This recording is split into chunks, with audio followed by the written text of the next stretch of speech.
Não, mas vamos lá, acho que eu falo rapidinho, só para contextualizar também o pessoal aí. Primeiro, eu queria agradecer a Letícia por ter me convidado para convidar alguém. É assim que funciona, entendeu? Ela convida a gente para que a gente convide alguém, que a ideia é que esse alguém traga para aqui, para os nossos alunos, enfim, para o nosso contexto aqui, outras experiências, enfim, especialmente, né, dentro da produção artística e tal. E aí eu achei que era uma ótima oportunidade de reencontrar o meu amigo Hugo Boeck, que eu tive o prazer de conhecer lá nos idos tempos do mestrado na EBA, UFRJ. da UFRJ, entre uma van, um café e uma aula do Guilherme Bueno e do Milton Machado.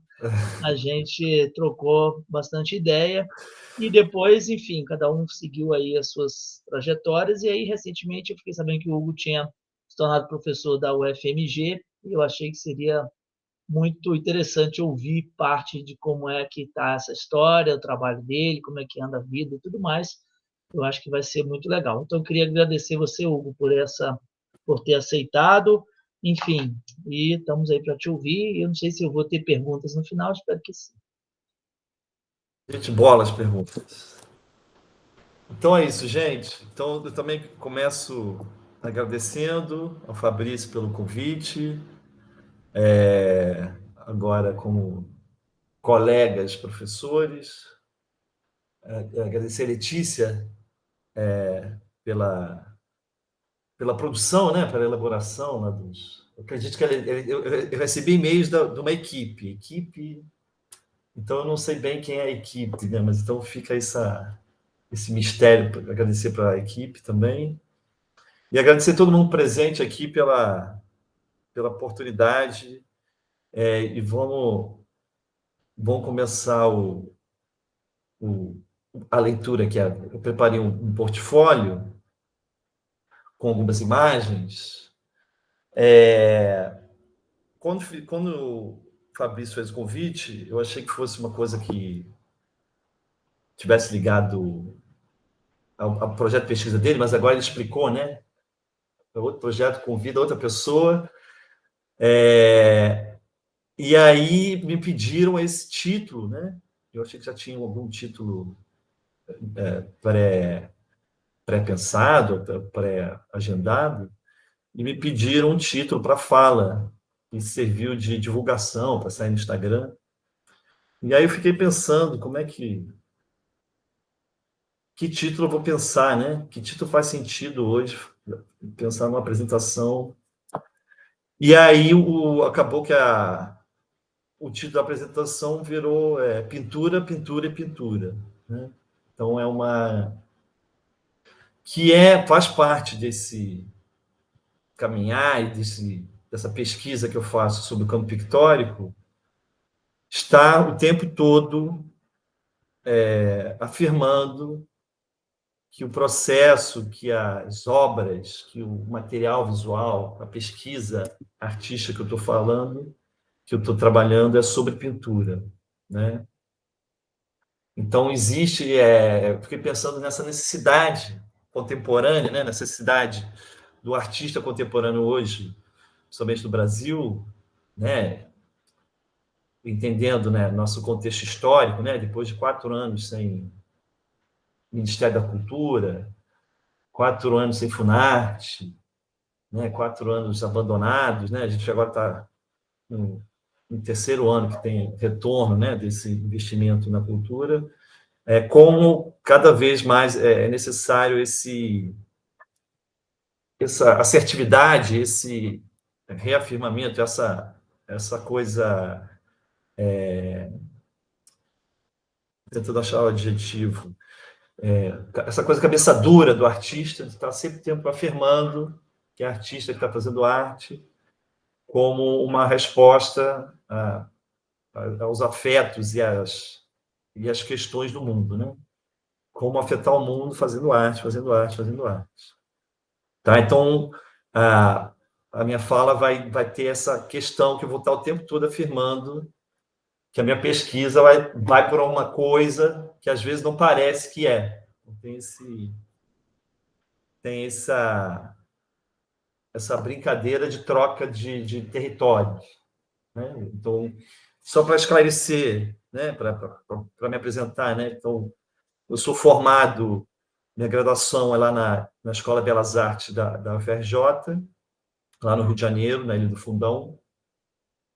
A Escola de Belas Artes da UFRJ, ela é tradicionalmente a primeira academia de arte do Brasil, né? A primeira escola de arte do Brasil acadêmica, né? Então, o meu diploma, no verso, tem um carimbo de decreto real, de 1822, de Dom João VI, né? Então, foi criado por um decreto real, depois veio a missão francesa, depois criou essa Escola Imperial de Belas Artes, depois virou a Escola Nacional de Belas Artes, e depois virou a Escola de Belas Artes, a FRJ. Então, eu tenho, né, nessa minha formação, esse histórico de impregnação e a minha formação no curso lá em pintura.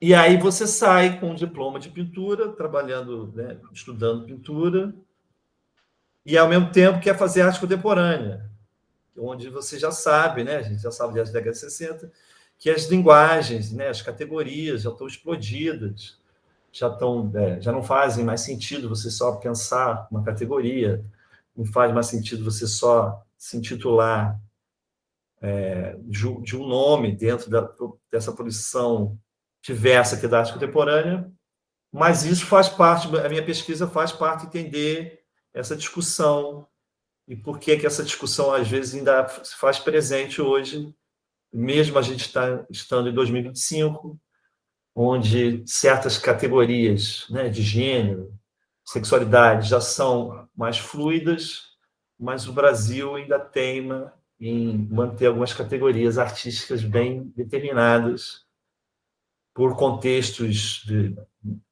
mercadológicos, contextos de curadorias, contextos de narrativas, né?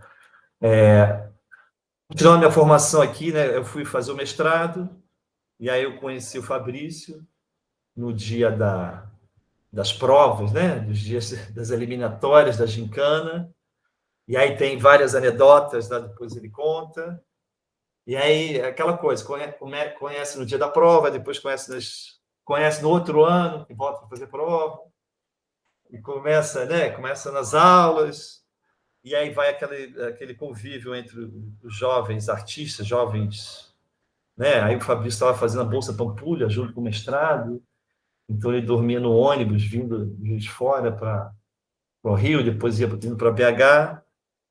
Depois eu fiz também o doutorado lá na FRJ, e mais recentemente estou aqui como professor da UFMG, outra escola de belas artes.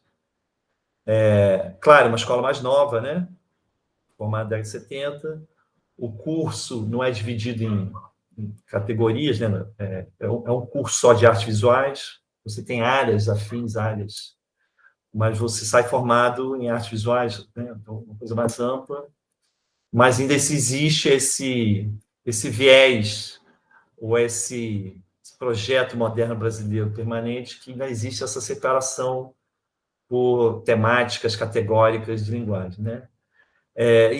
E claro, né? E aí tentando resumir a formação, eu comecei a produzir obras de arte como artista e me inserir no circuito.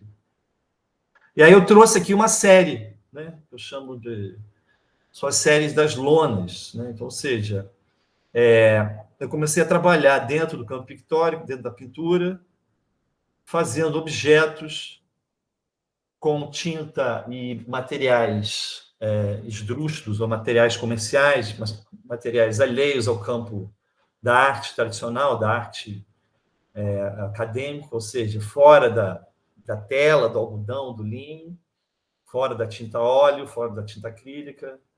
E comecei a fazer esses objetos e colocar em exposição e sempre apontar para esses objetos, sempre me referir a esses objetos como pinturas. E aí, claro, vai ter uma reação, né? São dois polos. Tem pessoas que vão achar interessante e pessoas que vão questionar, dizendo que não pertence a essa categoria e ponto final. E a discussão é essa, a tensão você gerar essa dúvida e entender por que será que a gente pode, se a gente ainda necessita dessas categorias, ou será que a gente já pode abandonar e acreditar que as categorias são só convenções ou ficções criadas em tempos históricos para fazer sentido naquele momento, e hoje em dia, no nosso tempo histórico, não faz mais sentido e podemos trabalhar mais livremente, né? Então, esse é um trabalho de 2004, né? Tem 20 anos essa obra, né? Uma pintura, a partir de uma lona plástica, eu estico num chassi de madeira e faço né? Tem a lona é amarela e tem uma inserção ali de uma tinta também amarela, de esmalte sintético, mas a tinta não gruda direito na tela, ela descasca, ela vira uma pele.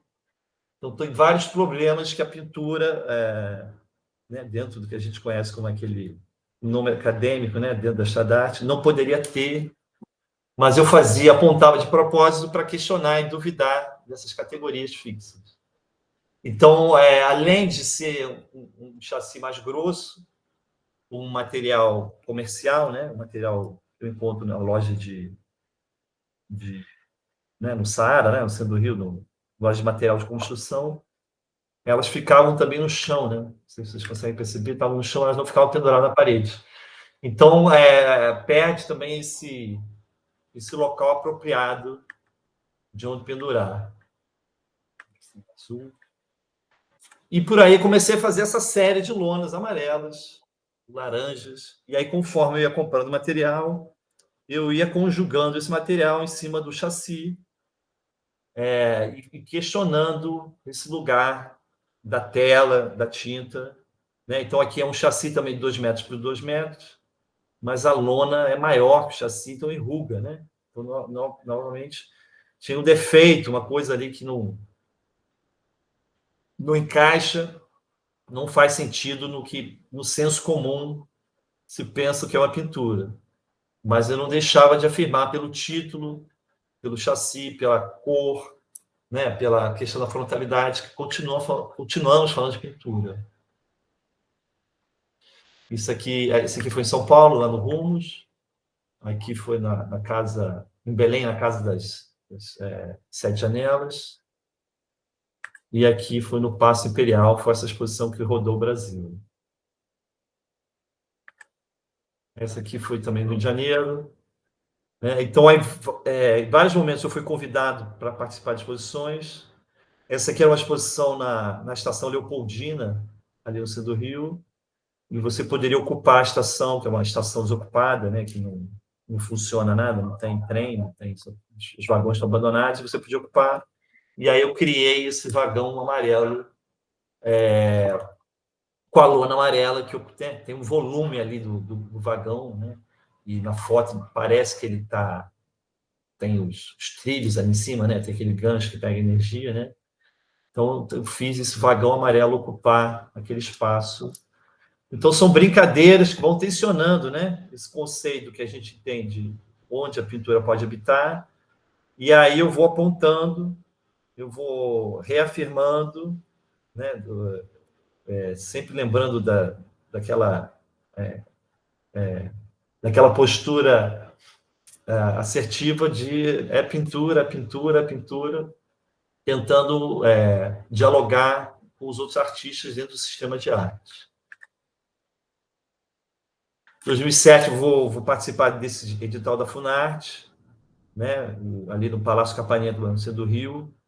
Né, o Palácio Capanema agora reabriu, né, depois de, não sei se fosse 10 ou 15 anos fechado, desde a época do Temer, que estava em reforma e não saía verba, né? Então, o prédio que estava parado no centro do Rio, abandonado, e agora, finalmente, retornaram as reformas e abriu de novo. Vamos ver se retorna a ser um local de exposição. E aí eu vou ocupar ali o mezanino, com também essa individual. Eles dividiam o espaço entre três individuais. E vou fazer esses objetos também, que são pinturas, né? Sempre ligado com a cor, sempre ligado com a materialidade da lona, do plástico. Então, uma é mais macia, né? Parece um grande travesseiro, uma grande cama. Temos a azul ali, que tem o chassi menor que a lona maior que o chassi. Temos uma inclinada, laranja, e temos uma ali preta, negra, né? Que ela se dobra em si mesma, né? Como se fosse um grande corpo. E aí, claro, tem referências à piscina, tem referência a ladeiras, né? A rampas. E essa preta aqui, né? Tem uma referência mais fúnebre de um corpo, né? Uma pessoa que está ali encostada, né? Tem uma relação mais com o corpo humano. Fabrício, se tiver dúvida, pode perguntar, gente. Estou falando aqui, mas fique à vontade. Em 2007, eu vou participar desse salão aqui de Fortaleza, salão de abril, e aí eu mando esse trabalho. Eu tinha uma dinâmica muito... Alguém perguntou da cor amarela. Pois é, então a cor, né? Diferente das cores, das palhetas que a gente compra nas tintas, né? A cor que eu tinha disponível no mercado eram poucas cores, né? Então você tem a cor preta, que normalmente é aquela lona de obra, né? Você tem o azul, você tem o amarelo, e de vez em quando você tinha o transparente e o vermelho. Dependia da oferta do mercado. Essa lona amarela nem é chamada de lona amarela, se você for na especificação dela, é chamada de lona laranja, que é o nome do mercado, né? Do produto que eles fabricam, eles põem esse nome, ou seja, o nome não condiz com a cor. Então, eu trabalhava com o que era fornecido, né? Então, por exemplo, esse trabalho eu fiz em Fortaleza, eu mandei o projeto, eu ganhei o edital, eles mandavam a verba, e aí eu fui para Fortaleza sem nada, né? E aí, chegando em Fortaleza, eu comprei todo o material nas casas de construção lá e montei o material lá. Então, era a lona que tinha lá disponível. E aí você tem qualidades e cores diferentes, mas não tinha essa variedade, né? Não tinha amarelo ocre, não tinha amarelo cádmio, não tinha amarelo nápoles, não tinha ciano, não tinha, né, azul turquesa, não tinha o vermelho. Você não tem essa paleta rica que a gente tem, né, das tintas artísticas. Você tinha uma paleta muito reduzida e, dependendo do ano, dependendo da procura e oferta do mercado, a gente não tinha cor nenhuma. E em alguns momentos eu tive que desistir de fazer o trabalho, porque não tinha a cor que eu estava procurando, e teve que esperar, né, 1 mês, 2 meses para comprar. Mas hoje em dia é mais fácil achar a amarela e a preta. A azul também existe, mas cada vez mais difícil, né? E aí eu fui fazendo essa série, vários editais que eu fui participando, né? Então, os anos 2000, o Fabrício vai lembrar disso, né? A gente tinha, né, o Ministério da Cultura muito atuante, foram lançados vários editais em várias partes do Brasil, e eles tinham muita verba. Todo o edital que participei eu ganhei dinheiro, então dava para comprar uma passagem, dava para viajar, dava para comprar material. Você tinha uma grana ali circulando, né? Esse aqui foi na Casa das Sete Janelas, no Pará, né, em Belém. E foi a mesma coisa, né? Chegando lá, compra o material, né? Aqui dá para ver que tem até um detalhezinho da marca da lona.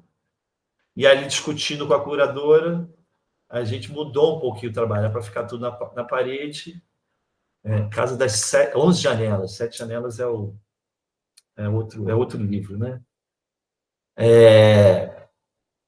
E aí muda um pouquinho a disposição, e aí tem essa conversa, né? De que você tem um trabalho que ele vai se adequando, né? Como um site específico, que ele vai se adequando ali ao contexto que o ambiente, né? Que o local vai te dando, que a cidade, que a instituição vai te dar. De forma que, em cada momento que ele era montado, ele se torna outro trabalho, apesar de usar o mesmo material, a mesma ideia, né? O chassi, a lona que vai sendo contorcida, amarrada ali, e depois chega no outro chassi para conversar nisso. Então, a ideia era ainda esse... Né, eu tenho ainda referências ao objeto pintura, né, o objeto quadro, ou seja, a gente tem um chassi, a gente tem uma frontalidade, a gente tem a cor, a gente tem um elemento que está na frente, né? Nós ficamos olhando de frente para, né, para esse objeto. Então, essa relação permanece muito nítida, né? Então, o tempo todo eu estou afirmando que aquilo é uma produção de conhecimento pictórico, de pensamento pictórico, e estou trazendo esses elementos básicos, ou fundamentais ali, né? O chassi, a frontalidade, a cor, né? Aqui o chassi fica lá em cima, né? E a lona cai como se fosse um grande cabelo de Rapunzel, e a gente fica na frente ali observando esse objeto. E aí, claro, com o tempo, eu fui percebendo que não era mais necessário ter o chassi, né? E aí, novamente em Fortaleza, né, uma exposição no outro edital, né, uma exposição com três artistas. Eu abandono o chassi e eu entendo que a lona, né, o próprio material que eu estou trazendo essa série, eu posso usar esse material para interagir com o espaço expositivo, com a instituição, e que continua essa conversa, esse apontamento, esse direcionamento, esse tensionamento do que a gente entende como pintura. Então, aqui começa essa série que eu chamo de Queda, que são essas lonas, a lona colorida, né, amarela, que eu amarrei ali no mezanino, né, no corrimão do mezanino, no parapeito ali. Aqui tem a pessoa, né, a pessoa anda lá na frente, que não faz parte do espaço expositivo, né, do espaço expositivo viria só até aqui essa parte amarela, que é uma parede falsa, e então escapa ali ao que a gente conhece do cubo branco. Então, é uma pesquisa que vai querer tensionar e conversar sobre todas essas ideias, né, que já estão no senso comum do que a gente entende o que é arte. Né? Então, a arte é aquela coisa que está num local todo pintado de branco, em que não se faz barulho, em que você não pode tocar, né? Você já tem um ritualística tudo ali do espaço expositivo. Você tem que ficar de frente, você não pode interferir, você não pode alterar a obra não pode ser alterada, ela tem que permanecer intacta durante a exposição, né? Então, vários editais proíbem qualquer tipo de obra que se deteriore, né? Você não pode nem enviar uma obra que tem algum material orgânico, sabe que vai estragar, então eles já eliminam no edital, né? Então, começar a questionar esse tipo de postura.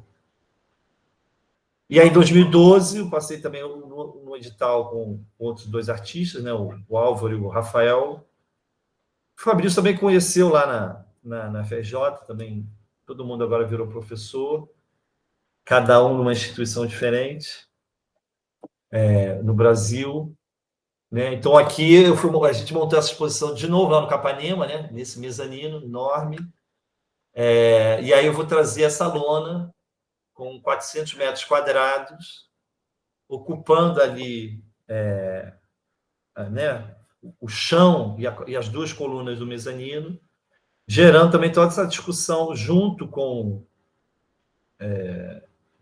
os artistas e junto com a instituição, né, com a administração, com a curadoria, porque também eu tive que convencer os arquitetos e as pessoas do IFAM de que essa amarração não ia estragar a coluna, né, o prédio é tombado. Então, qualquer tipo de intervenção, qualquer tipo de exposição tem que garantir que não danifique ali a, o prédio, né? Então, tem que negociar, tem que conversar, tem que explicar. E aí gera esse objeto, e aí, no dia da abertura, as pessoas vão né, e entram, pisam, mergulham, começa a manipular, e é claro, não tem como, é permitido, né? A gente não tem como obrigar essa configuração a ser rígida, e as crianças vão, mergulham, nadam no amarelo, fazem, né, várias brincadeiras ali, e você tem esse mergulho na cor, convidando o observador, né, o espectador, a participar da obra. Né? Eu também fiz esses banquinhos, né? Então você sentava ali né? Porque era um mezanino, um prédio modernista, né? Então mezanino sem paredes, sem vão livre, sem as janelas, né? As janelas todas abertas, sem lugar para sentar, sem lugar para descansar. Então eu criei um espaço de descanso, né? Com os banquinhos coloridos. Letícia, isso pergunta, Letícia, pode falar. Então, Hugo, eu queria saber se nesse trabalho essa questão participativa ela já estava planejada ou desejada por ti, ou se foi uma situação talvez um pouco inesperada e que é incorporada, assim, né? Porque de todos que tu apresentou agora, me parece que é o primeiro que tem essa dimensão de uma presença mais tipo assim, do público, né? E aí, às vezes acontece, pode acontecer de uma maneira surpreendente, inclusive para o artista, né? Não era surpresa, porque a gente vai pulando aqui, e aí esquece comentários e detalhes. Então, desde, por exemplo, essa aqui, ó, as pessoas na abertura se jogavam, né? Então, você tem uma... que não, quer dizer, não tinha pensado nisso, né? Então, né, o observador, né, o espectador que vai na exposição se jogava ali, mergulhavam, estavam, né? Então gerava, que eles queriam apertar, queriam dormir, queriam ficar ali aconchegantes, né? Então já tem uma interação, né? Então isso aqui é 2007, já tinha uma interação espontânea, não planejada nas obras, né? Esse aqui, esse laranja também, as pessoas queriam apertar, queriam deitar ali. Esse aqui de Fortaleza, no dia do coquetel, os garçons entraram, pisaram tudo. Então começa esse tipo de... a gente não conta, né? Essa coisa na foto ficou muito bonito, mas depois no dia da abertura isso tudo ficou pisado, tudo, né? Ficou sujo. As pessoas na abertura não entendiam que era uma obra, iam pisando, iam pegando, né? Ficando bebendo chopp, e depois no final já estava todo mundo bêbado. Então tem esse lado menos glamouroso, né? Aí no outro dia você tem que ir lá limpar, reinflar o trabalho. Então tem várias interferências, né? As pessoas tropeçam, caem, entram ali dentro, acham que você tem que entrar. Então são várias participações não previstas. Então aqui, quando, né? Isso aqui já é 2012, eu já estava ciente, já estava consciente de que aconteceria isso. Então já não foi nenhuma surpresa, e houve até um convite, né? O pessoal do educativo sentava com as crianças ali, o professor dava, né? O educador dava as aulas ali, convidava as crianças. Então teve essa intenção. Mas o meu trabalho sempre teve esse viés tátil, né? Porque essa série aqui eu não coloquei uns objetinhos, eu faço os objetinhos que parecem uns travesseirinhos. E a primeira coisa que todo mundo faz na exposição é apertar. Querer apertar, querer passar a mão. Então, sempre teve essa sinestesia, né? Então, você, além de ter o lado visual, você tem esse lado tátil muito apurado, muito convidativo, muito sedutor, que a cor, a materialidade do plástico, né? Esse brilho do material, as pessoas não resistem. Aquela coisa de criança, né? Que a gente leva, né, os filhos do museu e fala, não pode mexer, não pode tocar, mas os adultos são os primeiros que põem a mão e interferem, e faz parte agora do trabalho, né? Não tem como excluir, né? Não tem como separar da pesquisa. E entra nisso também, nessa discussão, como fazer uma pintura tátil, como fazer uma pintura para as pessoas colocarem a mão, como pensar, né, como aquele trabalho do Cildo, né, o espelho de cego, né, o espelho de cego, espelho para cego, né, que ele faz uma estrutura que tem uma massa que você pode modelar com a mão, né, imaginando que o cego vai olhar o espelho e colocar a mão para tentar enxergar o que está no espelho.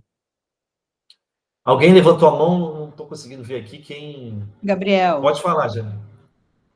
Não, eu fiquei curioso porque você já questiona a pintura, né? Quando você afirma ser pintura, e aí já traz essa ideia do não contato, né? Porque talvez isso seja o esperado de uma pintura numa instituição. Mas, e você também usou diversas vezes o termo de objeto para suas obras. Mas, ao mesmo tempo, conceitualmente, me lembra mais o não objeto do Ferreira Goulart, sabe? Porque você está discutindo uma linguagem e transformando a cor aí a partir de um material que deixa de ser a lona quando entra dentro da instituição. Isso tudo já estava na sua pesquisa ou isso foi sendo construído por essa espontaneidade do público e tudo? Foi sendo construído, né? Então, né, você começa a produzir os objetos, tem um desejo de fazer isso, né? Então, a gente não sabe onde é que vem isso, qual é a vontade, e ao mesmo tempo começa a estudar, né? Né? Tanto na graduação quanto na pós-graduação, né? No mestrado, doutorado, e aí começa a fazer essas ligações, né? Então, o não objeto é esse objeto que está fora das categorias, né? Não é pintura, não é escultura, mas está ali, não é poesia, é texto, mas não é poesia, né? Entra ali com, né, o Ferreira Goulart escreve antes do Donald Judd, mas estão ali no mesmo pensamento dos objetos, objetos específicos, né? Entram naquilo que que dentro lá da teoria do Greenberg vai ser chamado de teatro, né? Então são os objetos que não são pintura, nem escultura, estão mais relacionados com a vida e com o palco. E isso se dá aos poucos, né? Claro, agora com o distanciamento, né? Agora tem mais de 10 anos esse trabalho, né? Eu sei falar do que aconteceu, né? Mas no momento ali a gente não consegue ter tanta esse afastamento e essa perspectiva, mas a intenção já era essa. E aí, claro, com o tempo, essa pesquisa vai se adensando, vai se aprofundando, vai se ampliando, conforme o estudo, a produção, e hoje eu consigo falar, né, nesse sentido. Teve um momento que eu queria falar só de cor, e aí tentei não me interessar com essa questão da manipulação dos objetos, da pintura, da lona, mas ao mesmo tempo eu não podia afastar disso. E aí é aquela grande questão, né? Eu acho que é a Rosalind Krauss que conta essa história, né? Que ela estava dando aula no MoMA, em Nova York, e aí ela passa por um Velázquez, aí fala do Velázquez, aí depois ela passa na frente do Frank Stella, fala do Frank Stella, e o aluno dela fala assim, não, professora, mas o Frank Stella não pinta assim porque ele não sabe pintar que nem o Velázquez, né? Ele pinta as listas porque não... E aí a Rosalind Krauss escreve, não, o Frank Stella queria pintar com o Velázquez, mas ele não pode, né? Então, é um pouco isso, a sina do artista contemporâneo. Adoraríamos pintar como Velázquez, mas não somos pintores barrocos, né, no Império Espanhol. Então, o trabalho tem essa eloquência, temos que trabalhar com o trabalho, né? O trabalho ele fala por si só, a pesquisa ela tem vida própria, e aí eu tive que embarcar, estudar o que está acontecendo ali e aceitar essa sina, né? O Cildo fala dessa sina do artista como o garimpeiro, né? Que não perdeu, mas vive procurando alguma coisa, né? Vive procurando uma coisa que não perdeu. Então a gente vive nessa pesquisa que o trabalho vai apresentando e a gente vai se desdobrando atrás disso. Consegui responder, Gabriel? Conseguiu sim, Beleza. entendi E perfeitamente. é interessante isso que você falou de objeto, porque aí quando você vai começar a ler a história da pintura, a história do quadro, começa a entender isso, né? Primeiro, entender que o objeto quadro vem depois da pintura, né? Se a gente pegar, vamos pegar o Giotto, né? Normalmente a referência do livro de História da Arte só vê as pinturas de frente do Giotto, né? Aqueles azuis, aquelas cenas bíblicas, né? Do Cristo, aqueles fundos azuis. E aí, quando você dá um passo para trás, você começa a estudar e ver onde estão aquelas pinturas, você vê que aquilo é um afresco numa igreja e que não é quadro, é pintado na arquitetura, e você compõe, né? Uns estão um em cima do outro, uns estão perto do altar. Então, você vê que antes de existir um objeto quadro, que a gente associa com a pintura, existia a pintura pintada em cima da arquitetura. Então, o suporte dessa pintura é a arquitetura, né? E depois a gente inventa o objeto quadro, que é esse objeto que se transporta e tem a tela e por aí vai, né? Então, claro, o chassi não precisa existir para ter uma pintura, né? A pintura pode existir direto na superfície da arquitetura. Então, esse trabalho tem um pouco disso, né?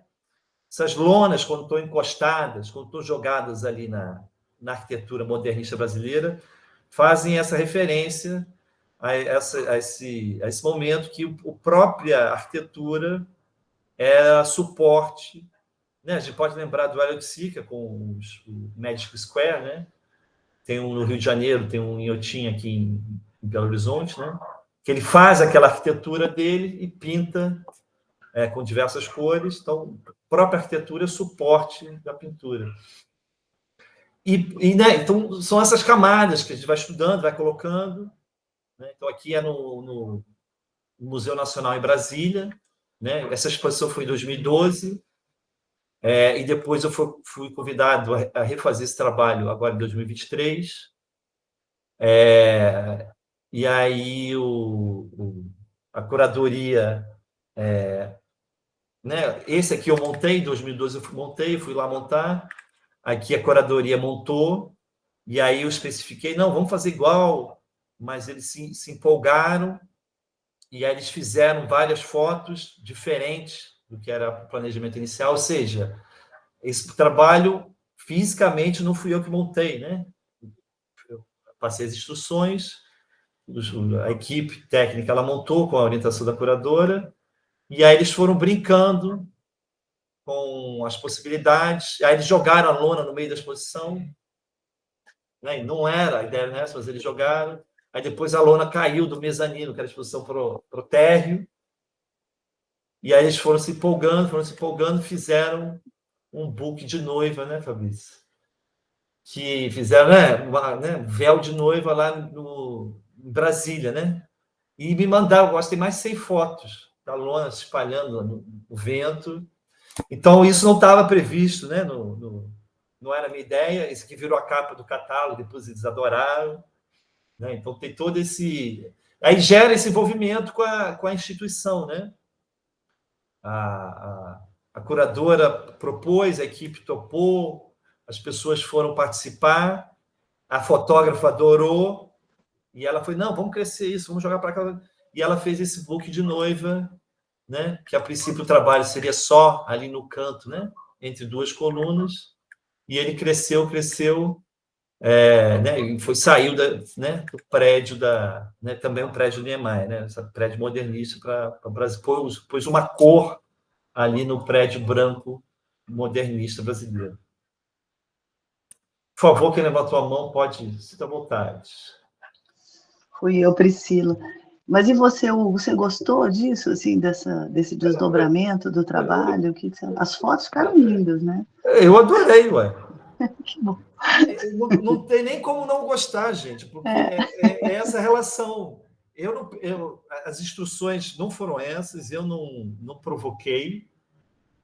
Foi a conversa entre a curadoria e a equipe técnica e a fotografia. Claro, eu falei, não, gente, eu mostrei para eles o projeto, que era entre as colunas, e eu falei, não, pode esticar mais para a direita, para a esquerda. Aqui já tem um pouquinho caindo lá para baixo, né? Não sei se vocês conseguem ver. Né? Aqui está caindo um pouquinho lá para baixo. E aí, eles se empolgaram. E aí, claro, essa interação, esse afetar o outro que me interessa, né? E eles geraram esse afeto e foram gerando esse desdobramento. Né? Então, não tem controle mais disso. Então, é um dado que eu já dou como presente da minha obra, que é esse perda total do controle do filho, né? Já cresceu, já está adulto, está no mundo e as coisas vão acontecendo. E aí, né? Isso aqui foi 2023, né? Agora 2025. Não, depois eu vou mostrar em 2025 também aconteceu outra coisa, mas são dois desdobramentos, né? 2023 fui convidado também para participar de uma exposição numa galeria. E aí era para, né? E aí é isso, a galeria é um espaço cubo branco, mas a proposta é para usar o lado de fora da galeria, a fachada, né?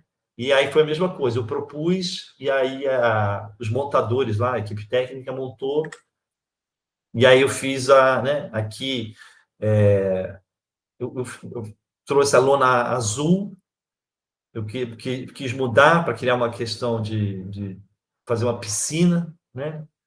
Eu queria dar essa sensação de água, e aí eu propus a lona azul, né? O título é Chuá, né? Que é essa onomatopeia de queda caindo, de água caindo, né? Porque os trabalhos todos têm essa relação com a queda. Isso é outra camada conceitual, né? Entendendo que existe, né? Dentro desse conteúdo conceitual modernista, né? De uma suposta autonomia da obra de arte em relação às outras esferas, né? Então, a esfera estética é isolada da esfera política, da esfera econômica, e a arquitetura brasileira também, moderna, tem essas questões com as colunas e com os pilotis, né?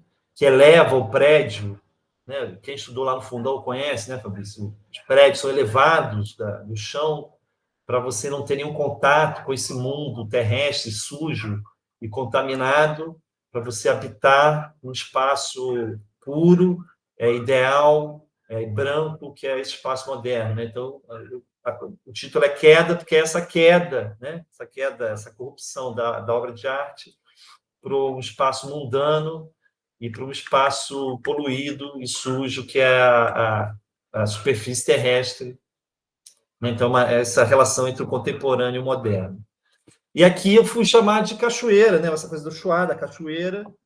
Então, você tem essa grande superfície que era para ser entendida como uma piscina, né? Uma grande espelho d'água, né? E depois teria uma cachoeira, né? Eram projetos separados. Eu propus esses dois projetos, um de cada um, e depois com a curadoria, a Fernanda sugeriu juntar os dois projetos, que ia colar, funcionou, né? Então, esse prédio é bem grande, parece pequenininho aqui, mas com a minha foto ali dá para ter a noção da escala. E aí foi isso, né? Tem isso, e aí aqui era a garagem da galeria, então teve que incomodou, né, o pessoal da galeria, porque não pôde estacionar, né? Então eles tiveram que estacionar mais à frente para tirar foto, para abrir a galeria. Aqui ficava a moto do rapaz que trabalha lá, que é o carro do proprietário.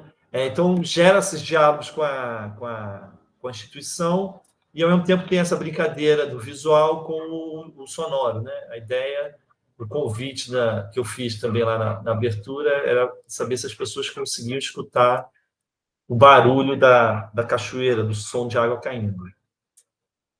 E aí, claro, no dia, a mesma coisa, as pessoas entraram nesse espaço que não é para entrar, né? Queriam ficar aqui, queriam ir lá para trás, e aí mudou a configuração da lona ali. Isso tudo não estava previsto, e são coisas que vão acontecendo e a gente vai lidando. Tá? E aqui, esse que eu queria mostrar, para também falar da questão da interação. Né? Agora, em 2025, o professor Clóvis, lá da Federal de Pelotas, me chamou para participar dessa exposição lá na Federal lá de Pelotas. E eu também mandei o projeto, mandei a lona, e aí ele convidou os estudantes, né, do curso lá de arte para montar o trabalho. Né? O trabalho final ficou assim, né? Então, isso aqui tem 3 metros de altura. Não, acho que são 4 metros de altura por 2 de largura. Mas a montagem, né? Esse aqui tem a escala, né? Aqui parece pequenininho, mas aqui você tem a escala dentro da galeria. Mas o que eu achei interessante, né? Além de ocupar ali, isso é uma parede de 9 metros de altura ali, era a montagem, né?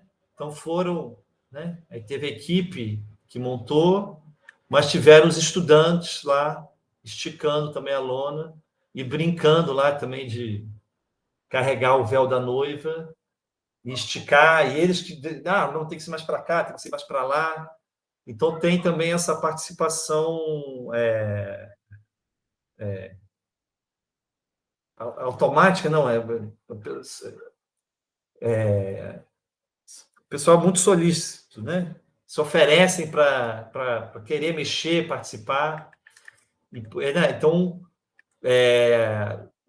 a obra, né? O trabalho não acontece só na exposição, mas também vai acontecendo nesses contextos de troca de negociações desde a equipe de montagem, que tiveram que fazer um andaime, nunca tinham colocado um andaime lá, porque nenhuma exposição tinha colocado uma pintura lá em cima, nenhum objeto de arte lá em cima.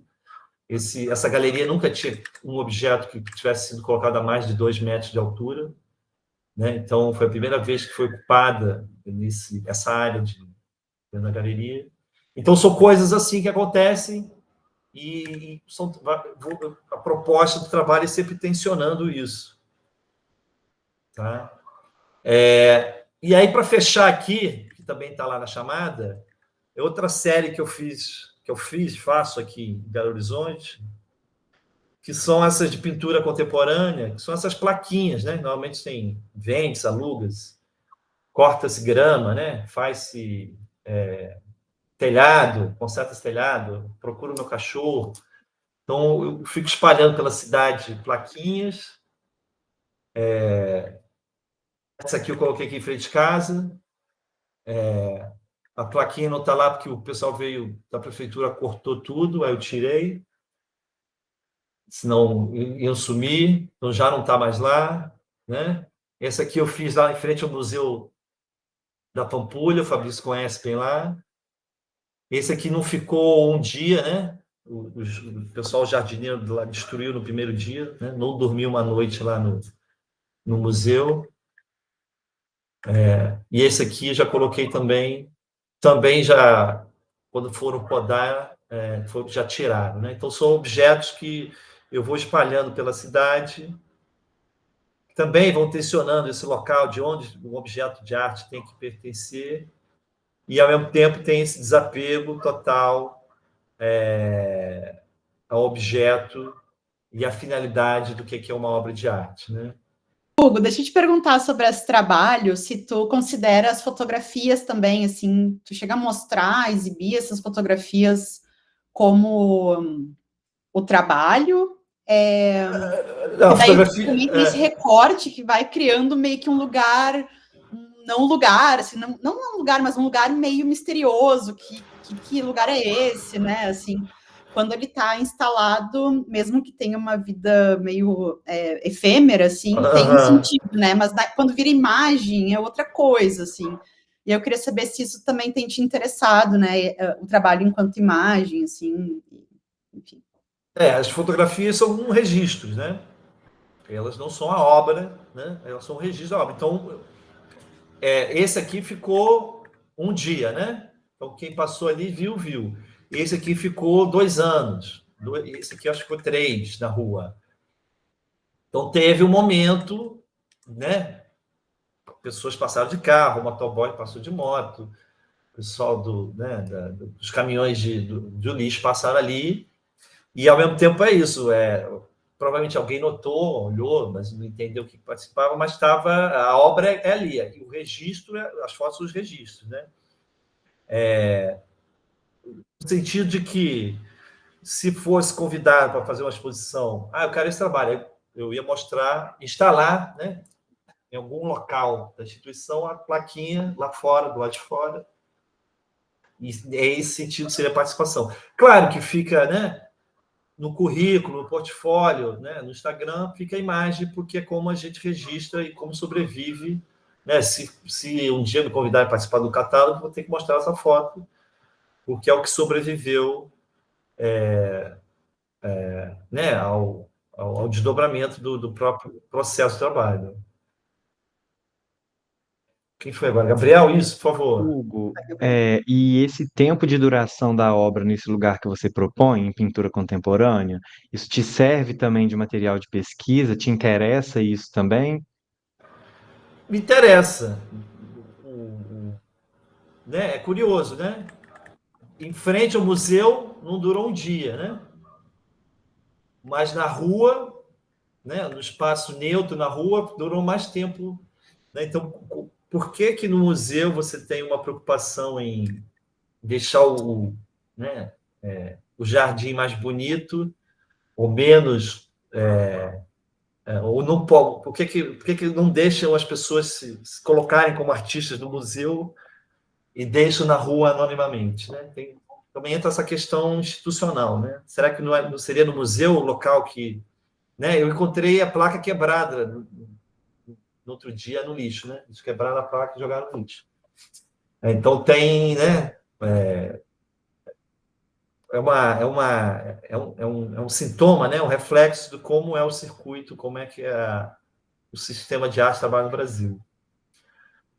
Mas a ideia é funcionar como um laboratório, né? Eu deixei lá e vamos ver até onde dura. E por aí vai. Agora tem que refazer de novo e começar a pensar. Porque aqui o pessoal veio e cortou essa árvore tudo, gente. Deixa eu mostrar aqui. Eles cortaram assim, eu acho. Assim. Né? Além de... Né, essas árvores todas aqui já não existem mais porque eles foram cortando. Então, além de fazer esse crime, que é cortar uma árvore porque estava soltando folhas na rua, né? Né? Não se preocupam com... É isso, eliminam tudo que tiver ali grudado, né? Se tivesse alguém com uma plaquinha de vende, não sei o que, também seria eliminado. Fabrício, pergunte, Fabrício, por favor. Cara, eu tenho muitas perguntas. Não, mas especificamente sobre esse trabalho, você falou do Giotto, né? Sobre o problema do enquadramento do Giotto, né? Quer dizer, não era um quadro, se tornou um quadro. Quer dizer, no final das contas, me parece que você está sofrendo do mesmo mal, né? Quer dizer, exatamente. Volta para o enquadramento lá do Instagram, enfim. E a gente está vendo aqui, aí é inevitável porque a gente vê o texto confrontado com a paisagem, principalmente, e aí, bem, essa paisagem problematiza. E a minha pergunta era sobre isso, porque qual seria a diferença, quer dizer, pela lógica que você apresentando aqui, se é que é uma lógica, mas, enfim, pelo desdobramento do trabalho, poderia fazer sentido, por exemplo, ser só uma placa colorida. Por que essa opção pelo texto? Por que a palavra pintura é importante nisso? Sim. Porque, exatamente, podia ser só uma placa pintada, né? Claro, tem referência primeiro às questões de como as placas são usadas na rua, né? Então, é uma mensagem transmitida. Então, tem lá, né? Vende-se, procura-se, faz-se serviço de mato, né? Corta-se grama. E, ao mesmo tempo, tem uma... que eu estou usando também nos meus trabalhos, essa questão do texto, que existe é uma coisa que eu percebo, talvez você... ver se você percebe também, na produção contemporânea atual, uma literalidade nas obras de arte, no sentido de que a obra de arte aponta para si mesmo e fala de si mesmo e o artista também tem que apontar para si mesmo, tem que falar de si mesmo. Então, existe essa vontade de ser uma pintura, né? Um quadro, uma pintura, que está falando de si mesmo. Então, ela tem que apontar o tempo todo para ela mesma. E aí, de novo, aquela história do título da apresentação, né? Pintura, pintura, pintura. Então, eu tenho que estar o tempo todo me afirmando e afirmando dentro de um circuito do sistema de arte de que esses trabalhos, primeiro, são trabalhos são obras de arte contemporâneas e são obras de arte de pintura, né? Porque no momento em que você tem um regime, né, de economia da atenção, uma briga, né, uma diminuição da cognição das pessoas que estão sendo disputadas por telas e dispositivos que consomem cada vez mais a nossa atenção, a minha ideia é que o trabalho que eu vou apresentar, ele tem que chamar para ele, apontar nele, e daí vem o texto. Se eu fizesse um abstrato, né? Um monocromo modernista, ele seria muito misterioso, seria muito obscuro, ele seria muito ensimesmado, e as pessoas nem, né, não olhariam no sentido que seria aquilo que a arte moderna, né, uma das críticas da arte moderna, que se torna um código muito hermético e só alguns indivíduos privilegiados teriam acesso a esse código, estudaram, frequentaram certos lugares. Então, tem essa cara de que poderia ter sido, né, vende-se bicicleta, vende-se picolé, vende-se, né? Então, tem até aquela tendência de escrever e apertar a letrinha, né? O cara começa a escrever bem, aí fala, putz, não cabe, aí aperta a letrinha ali para... Né? Aquela coisa do muralismo, da pintura mural, das vendas, das biroscas e das casas que tem pintam o número da casa, e aí fica torto, aí você não entende direito. Então, tem um pouco isso. Tem essa dinâmica de se camuflar com isso, mas também tem essa questão de ser um trabalho literal que fala sobre si mesmo, que tem muito a ver com reflexidade e narcisismo na arte contemporânea, né? Eu falo sobre mim, sobre minha profissão, olho para o meu umbigo e você percebe nitidamente, quando você vai nas exposições, que cada artista tem vai criando o seu próprio espelho e você reconhece por esses reflexos quem é o artista e qual é a questão que ele está lidando. Fez sentido o que eu falei, Fabrício, para você? O que você achou? Obviamente que não, né? Se tivesse feito sentido, a gente estaria no ICR, né? Instituto de Ciências Exatas. Não, assim, não, porque você falando assim, óbvio, trabalho vendo trabalho, né? A primeira revisão é essa ideia de uma espécie de como gentileza lá, né, que recebe, é como se o trabalho tivesse essa perspectiva. Vocês estão me escutando? Parece que caiu aqui todo mundo. Eu vou tentar falar devagar, pausadamente, falar menos. Não, eu acho que a brincadeira, mas fez todo sentido, porque me pareceu um pouco, no primeiro momento, que é isso, uma espécie de porque você criticou aqui também, né, coisa, né, eu não posso pintar como Velázquez, né, eu sou impedido, né, existe uma barreira aí que me impede de ser o Velázquez, e aí eu vou, então, na pintura vernacular, né, eu vou ali onde é o pintor de parede, o pintor de placa, o pintor do muro, aquele pintor que usa a tinta mais crua, mais direta e tem uma finalidade. Isso me traz um pouco essa ideia também de que é uma espécie de missão, assim, quase, de novo, assim, uma coisa meio divina, né? Assim, no sentido de que, bem, eu tenho um compromisso com a pintura e eu tenho que propagar esse lugar da pintura, que é uma forma de desmistificar essa pintura. Entende? É como se fosse um gentileza, assim, uma coisa, bem, a pintura está em todo lugar, queira ou não queira. Tem isso, mas não tem essa coisa transcendental ou metafísica que você está falando aí, de profetizar por ordem de um ser superior, né? É uma questão de entender a temporalidade histórica que a gente vive e entender como operar dentro das condições, do contexto histórico, social, financeiro, econômico, né? Claro que pode ser também né, entendido como uma grande ficção. É um gentileza, mas é um gentileza que é um professor gentileza, então, né? No sentido de que está operando ali com as coisas materiais, nada metafísico, nada transcendental, com o dia a dia, com entender, né, passando para os estudantes que existe um circuito de arte, como é que eles se inserem, como é que eles vão vender, como é que eles vão sair da universidade, ter um emprego, como é que eles vão pagar as contas do dia a dia. Então, a missão né, começa com a missão francesa lá, né, em 1822, né, que está atrás, lá no meu carimbo do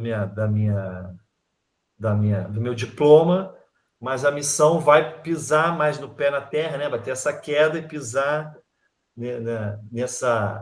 como é que é, nesse materialismo histórico para lidar com essa superestrutura que governa a nossa vida.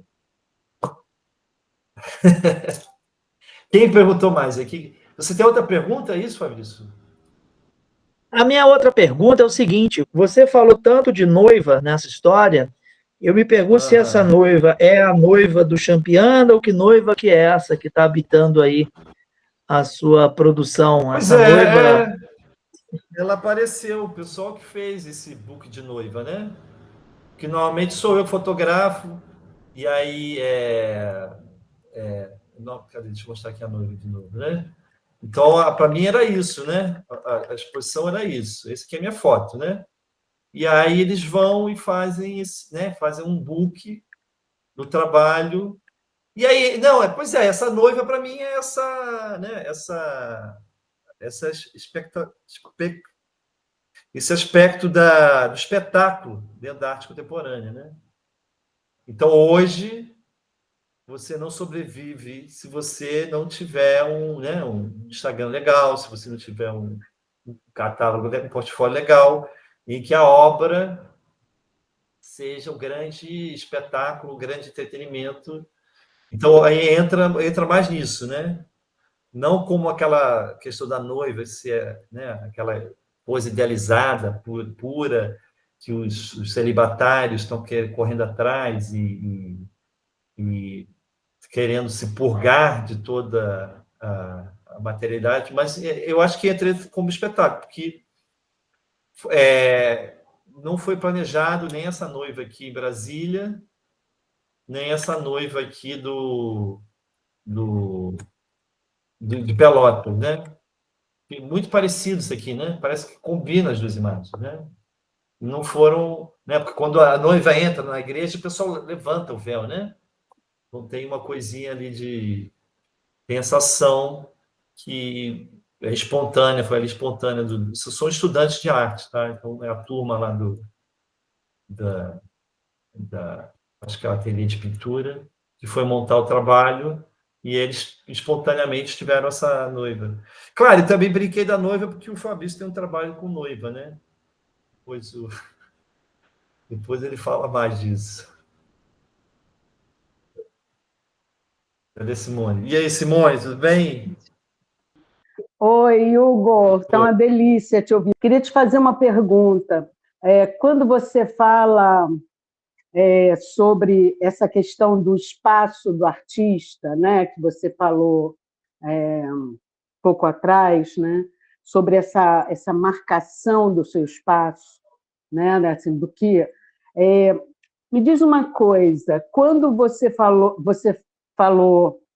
ainda no início que não precisava mais da moldura, entende? Será que essa moldura, não precisar mais dessa moldura não tinha uma coisa a ver com o seu histórico, com o histórico do seu trabalho? Entende? Eu quero criar essa relação entre... É isso aí. Um beijo. Não sei se eu vou conseguir ver até o finalzinho, não sei até que horas vocês vão, mas está delicioso. Tá ótimo. Deliciosa a entrevista, tá? Tchau, beijo a todos. É bem Tô isso, ouvindo. Simone, é isso. É bem isso, porque é isso. Eu vou fazendo os trabalhos, né? Entre aqueles trabalhos, eu fiz outras séries, né? Que eu não mostrei aqui, e aí começa-se a perceber que, para você falar dessa questão, eu posso eliminar algumas coisas, né? Então, primeiro eu eliminei a figuração, depois eu eliminei aquela questão de figura e fundo, aí comecei a usar as lonas, né, mais monocromáticas, né? Depois eliminei a tinta, e aí eu fui eliminando coisas que estavam sendo supérfluas, não no sentido de procurar uma essência da linguagem pictórica, mas para entender do que eu estava conversando, né? E aí, claro, quando começo a entender que o chassi é um elemento que não precisa, né? Que você pode fazer arquitetura como suporte, você pode fazer, né? Você pode pendurar direto na parede, ou direto na coluna, ou direto em alguma outra superfície, e você não precisa ter esse suporte, esse anteparo, que aí depois tem toda uma questão, uma genealogia né, de religiosa ali, né? Porque o chassi nasce dos relicários dos santos, né? Então você guardava pedaço de santo ali naqueles relicários, depois tinha a imagem do santo, aí depois faz os retábulos, todos de madeira, e depois, dependendo do local, era muito difícil transportar, e estragavam mais fácil, depois foram usar a tela. Então você vai estudando e vai entendendo que são construções, né? Históricas que vão sendo entendidas, são convenções históricas, né? Construções e convenções históricas, que às vezes se enraizam de tal maneira que acredita-se que faz parte, desde sempre, de um objeto, de uma linguagem artística, e não. Né? Então, que isso pode sair, pode voltar, a gente pode substituir, né? Isso é interessante. Falei. Não, então você acha que, por exemplo, que o seu histórico com trabalho, entende? Assim, que o seu histórico que o histórico do artista com trabalho não é uma coisa também que contribui dentro na evolução do próprio processo, da linguagem, claro. entendeu? Porque as pessoas vão te conhecendo, é dentro disso que eu estou... Sim, sim, e você vai se conhecendo também, né? Claro. Porque você tem coisa ali que te afeta que você não entende. Né? Eu gostei disso, não gostei daquilo. Né? Isso às vezes é irracional, você não sabe explicar. Né? Então, claro, tem gente que ignora de coisas que não gosta e reprime, né? Aí tem todos os problemas. Mas é uma questão também de entender esses afetos, o que te afeta, por que não te afeta. Será que se colocar outra cor muda? Será que se fizer maior fica mais interessante? Também são experimentações, né? É aquela grande questão, né? O artista tem uma questão que ele vai experimentando a vida inteira e até descobrir, tentar solucionar esse pepino, né? Essa coceira que ele tem, essa dúvida, essa falta dele, que ele está tentando procurar alguma coisa. E é claro, é sempre em cima do histórico pessoal da pessoa, né? Por isso que hoje, quando a gente estuda a história da arte, vai estudar a vida da pessoa, você vai, né, vai ler as relações sociais, as relações acadêmicas, as relações pessoais, como é que isso... E isso também explica também como alguns artistas se comportam, por que foram para um lado, foram para o outro, porque, no final das contas, somos seres humanos e estamos aqui, somos afetados por diversas maneiras, né? Várias coisas atravessam a gente e afetam a gente, e isso transparece tudo no trabalho, mesmo que a gente negue isso, mesmo que a gente ache que consiga ser super objetivo, tá tudo ali, né? Consegui te responder, Simone? Conseguiu, está ótimo. Obrigada, querido. Obrigado, Simone. Acho que o Gabriel está com a mão levantada também, né, Gabriel? Isso. Sim, Hugo, é um comentário breve, assim, mas porque você tinha dito sobre a reflexidade de reflexo mesmo, né? E o narcisismo na arte contemporânea. E isso ressoou na minha cabeça como, tipo, quando a gente identifica de cara, né? Seja pela materialidade, forma, enfim, a expressão ali, como que a gente já bate o olho e vê de cara o artista, né? E o comentário é que eu nunca mais entro numa exposição e vejo uma lona sem procurar saber se é sua, assim, porque são Não, muitas obras que ficaram todas muito referenciadas aqui, né? Acho que o seu discurso através delas é coerente e, enfim, ficou. é isso, e aí ficou. E agora são questões como é que é? De marca pessoal, né? Então o artista contemporâneo tem que também ter essa marca pessoal, porque aí ele vai ser convidado por aquele trabalho. Então meio uma tensão, né? E uma maldição, porque às vezes você quer fugir e aí você é convidado para esse trabalho. Você quer fazer outra coisa, mas é isso. E aí eu não tenho controle sobre isso, né? A cor não foi eu que determinei. Os convites vão aparecendo, eu vou respondendo ao contexto do convite, né? Então essa exposição aqui era isso. Tinha a parede e me chamaram para fazer e aí pronto. Por que eu vou fazer uma parede enorme? Lona. Texto da academia, contexto com grana reduzida, vamos fazer a lona. Então as coisas vão aparecendo e você vai respondendo.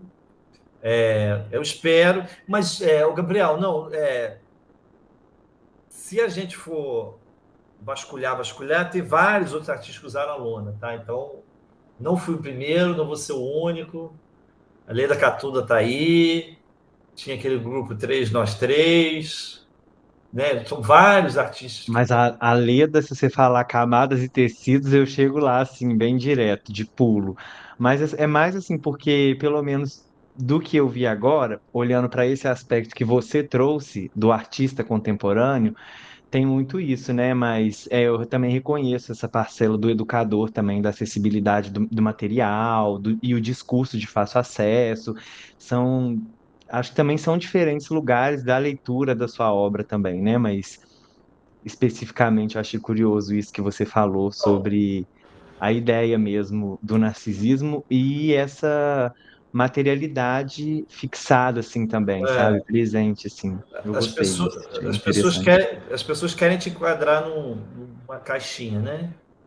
Mas isso é uma armadilha, tá? Eu já fui parabenizado por várias posições que eu não fiz. Ah, eu vi o teu trabalho lá, muito bom. Não era eu, que era lona. Então, e era legal, nem corrigi a pessoa para não dar essa gafe. Mas aí fica isso, né? Fica você fica marcado e ao mesmo tempo é legal e é ruim, né? É legal e é ruim, porque esse trabalho que fica marcado ali institucionalmente, então circula num certo circuito ali de instituições, né? Então fica meio também encaixotado numa categoria que as pessoas gostam de dividir ainda, a arte contemporânea. Quem tá de próximo? Eu queria fazer uma pergunta, assim, não é, é um pouco diferente do que tu apresentou, mas se tu pudesse comentar, só para a gente aproveitar a tua presença, porque eu vi que tu tem também uns trabalhos com esmalte, né, de unha e tal, assim.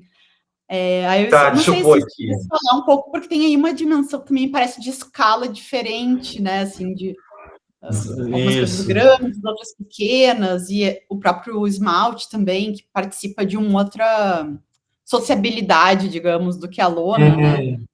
Então, se tu pudesse falar um pouquinho também dessa. Não sei se Deixa foi eu achar exatamente uma passagem, se foi paralelo, enfim, mas se pudesse falar um pouquinho.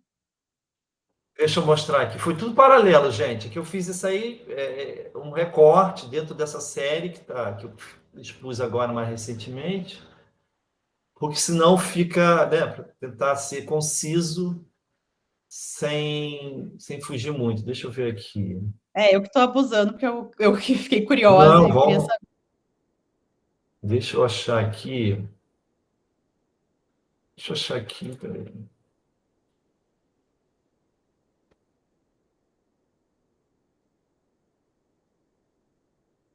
Vamos achar.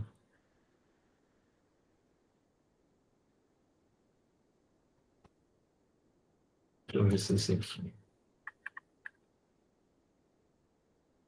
Deixa eu ver. Porque essas. Ah, tá aqui. Vamos ver isso aqui. Tá, achei. Porque essa pesquisa é uma pesquisa do esmalte de unha, né? Veio junto com tudo isso, né? Então ela começou lá em 2008, tá vendo? Junto, tudo concomitante. Mas eu fui apresentado só em 2018, na exposição lá no Rio. Então é isso, né? Então é essa procura de usar material que não está inserido dentro da história da arte, né? Então tinha a lona, tem o cimento, tem o batom, tem o esmalte de unha.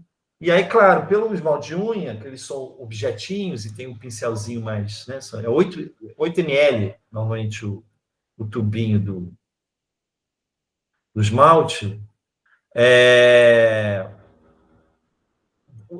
A escala é diminuta, né? Você tem que diminuir para trabalhar. Então, é outra relação com o trabalho em si, né? Porque você vai ter que é uma coisa mais, vou falar assim, mais contida, que a tinta não espalha, você não pode até diluir com óleo de banana e com acetona, mas você não tem a gente não tem eu não tenho esse domínio, né? Como uma tinta artística. Então, ela não funciona direito, ela seca antes, que a gente... Então, tem vários problemas. Essa aqui é pintado sobre latão, né? Então, tem um brilho ali do latão, que aumenta o brilho das cores, né? Então, tem camadas e camadas de cores ali, porque a tinta é ruim, né? Então, você não tem uma cobertura boa. E aí foi fazendo, tá vendo? São os trabalhinhos de 2018. E são pequenininhos, aqui são cartões postais, né? 10x15, 12x17. E esse aqui são mais, né? Já tem uma quase figuração ali, mas a pesquisa começou como se fosse um catálogo de cores, né? Então deixa eu ver se eu ampliar aqui. Era fazendo isso, comprava a tinta, pegava um papelzinho, cobria ali uma superfície e anotava atrás a cor. Porque as cores do esmalte de tinta também tem isso, tem uns nomes esdrúxulos, né? Que não fazem mais referência ao círculo cromático e também não tem nenhuma referência à natureza.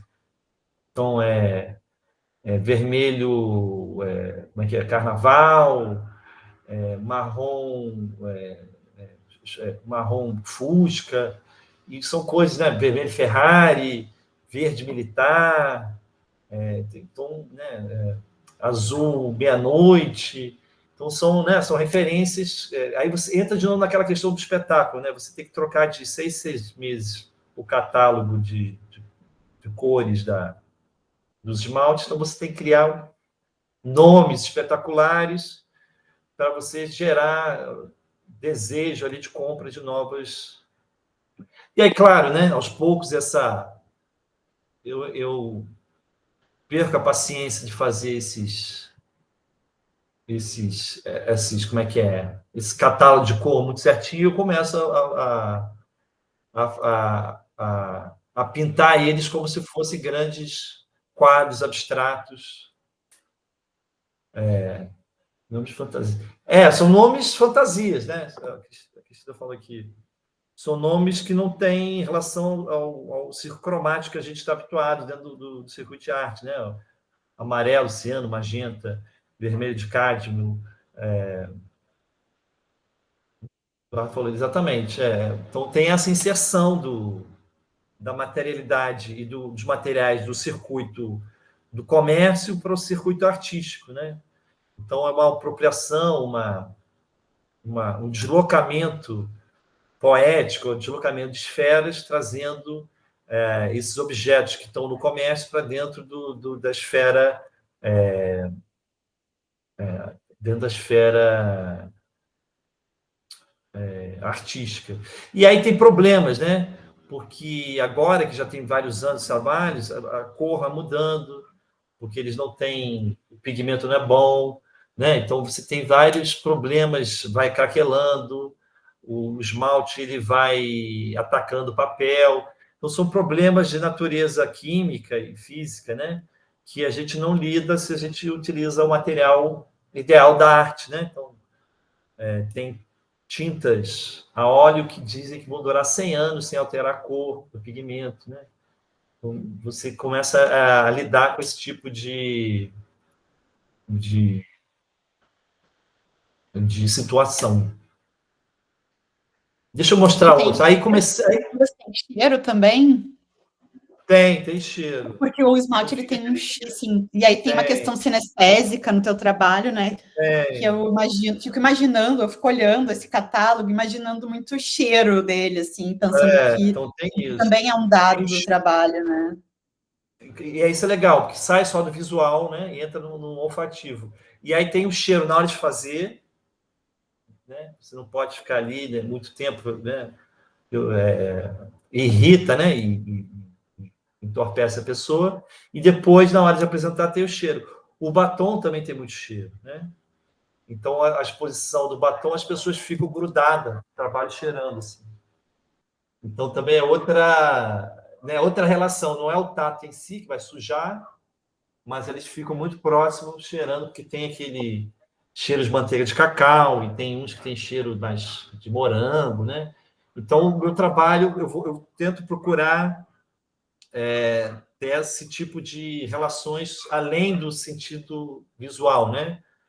Em janeiro, agora, eu participei, montei uma exposição com os alunos, e aí eu tentei fazer alguma coisa com cheiro lá, fazer uma exposição com cheiro. Cada exposição tem um cheiro.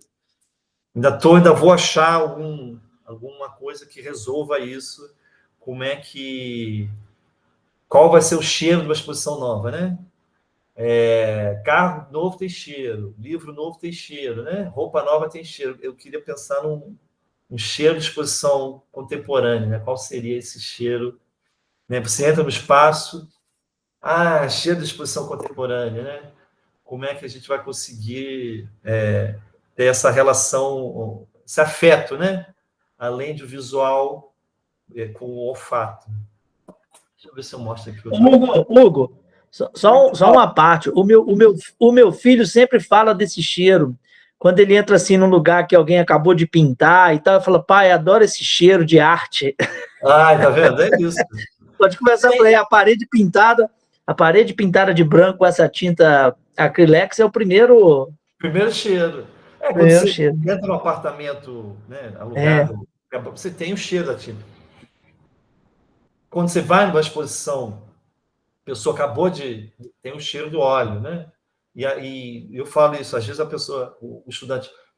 É óleo ou é acrílico? Eu falo, cheiro para ver. Se tiver cheiro de óleo, é óleo, né? Acrílico normalmente tem menos cheiro, o óleo tem um cheiro mais característico. Então, começar a entender que existem outros sentidos para a gente lidar com a arte, além de só ser o visual, né? E começar a tocar, apertar, cheirar a arte contemporânea. Agora eu estou fazendo, aí essa série aqui já desdobrou, e aí eu estou fazendo no suporte de madeira, comprei umas madeirinhas, e aí eu faço a madeirinha, aí pinto a madeirinha, aí fica parecendo um Volpe, porque é meio transparente, e aí são outras referências da história da arte, mas aí, como tem um volume maior, quando é papel, você guarda nos envelopinhos, aí eles duram, porque não fica pegando sol, né? E esses de madeira estão durando menos, porque pegam muito sol e a cor já está sendo alterada. A exposição que eu fiz agora, deixa eu mostrar para vocês. E, Hugo, enquanto tu procura aí, não sei assim, se tu chegou a pensar, ou se, enfim, sobre isso, porque me chama a atenção, que a sensação que dá é que esses trabalhos estão circulando mais atualmente do que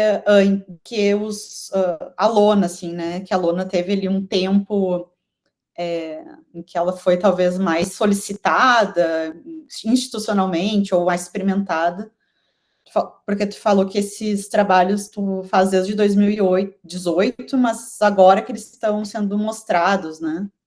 Não, 2008, 2018 que eles foram mostrados, foi isso? Foi. E aí, Mas assim, é muito... Não, perguntei, Letícia. não, a minha pergunta era mais assim, o Aham. que tu acha que mudou para esses agora trabalhos começarem a circular? Foi uma mudança tua em relação a eles? Foi uma mudança talvez institucional? Ou como que tu observa isso, assim?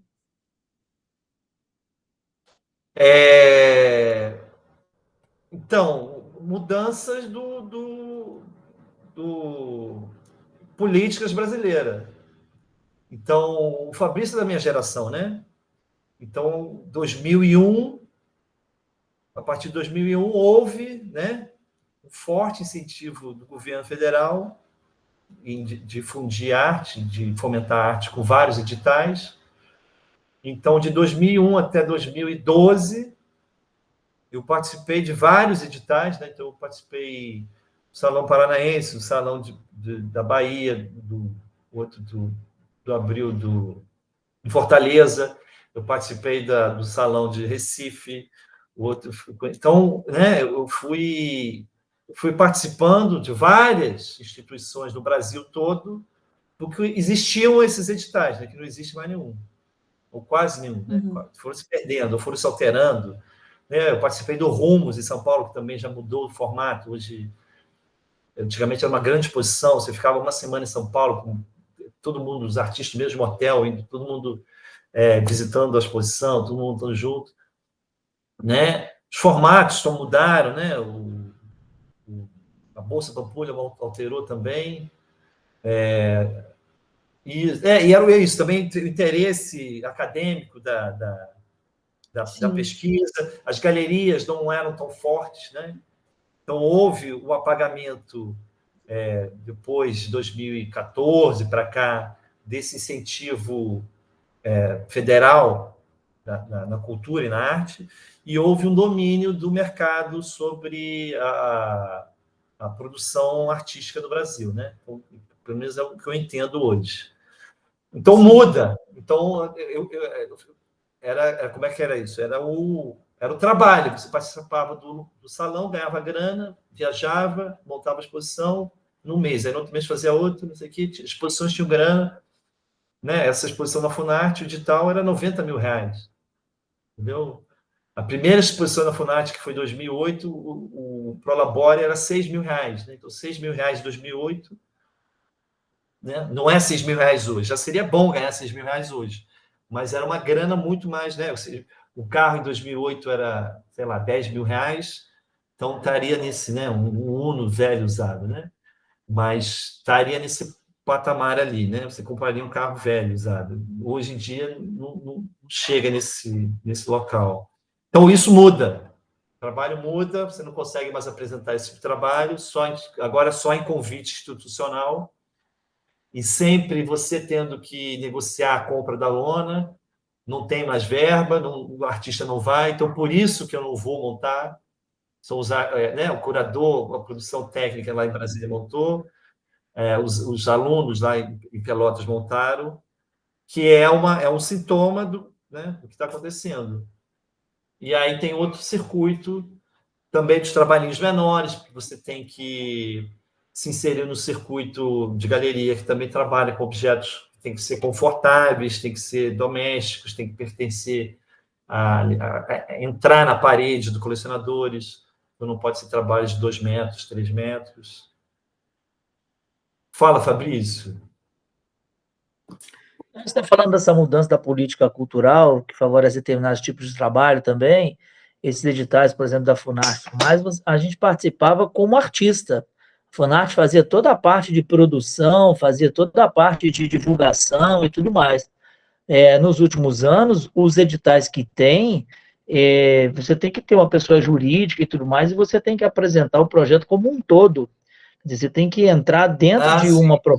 dentro de uma proposta. Quer dizer, isso, por um lado, dinamiza a produção cultural em cidades, por exemplo, como aqui em Juiz de Fora, mas que você acaba tendo que montar uma equipe para trabalhar num projeto, mas, ao mesmo tempo, drena uma energia muito grande para uma área que, bem, além de criar e tudo mais, você tem que se organizar para isso realmente desestimula esse tipo de produção, né? Que envolve aí a O presença artista do tem que virar artista no lugar. o artista tem que virar um produtor, tem que ter uma produtora, tem que ter um MEI, e aí quem é servidor não pode ter MEI, e, né, então exclui a gente, somos professores, então a gente não pode participar desse tipo de... Né, e normalmente, aí você vai ter o barema, né, a prova de títulos da produtora. E aí, se você não é uma grande produtora e não produziu grandes exposições, você perde para produtores que estão trabalhando no CCBB, estão fazendo shows, estão fazendo... Né? E por aí vai. Então, muda esse perfil do que é um artista, né? Do que é um artista hoje. Esse aqui, deixa eu mostrar aqui. Esse aqui que eu quero mostrar.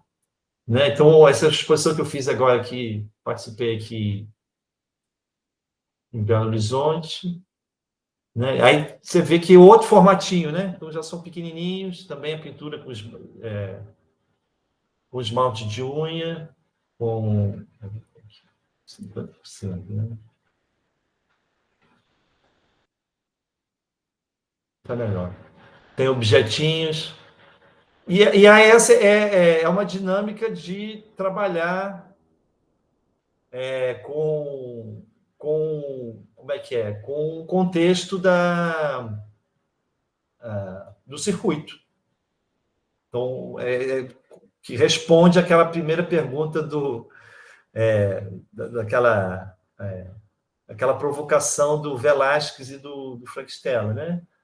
Adoraria fazer pintura, né, barroca, mas, né, como o sistema de arte, como a arte é uma construção social e você não pode ser artista isolado, você tem que ser um artista dentro de um sistema em que tem indivíduos, instituições, pessoas que te reconhecem, precisam te reconhecer como artista, e você precisa negociar com essas pessoas que você é artista, você tem que se adequar ao tempo histórico que você vive e apresentar coisas, objetos, pinturas, relações, afetos, cores, que outras pessoas, outras instituições, outras pessoas, né, os curadores, os artistas, os galeristas, os críticos vão identificar como arte. Então, é sempre essa construção de um conhecimento coletivo e você, como artista, no meu entender, tem que estar sempre se adaptando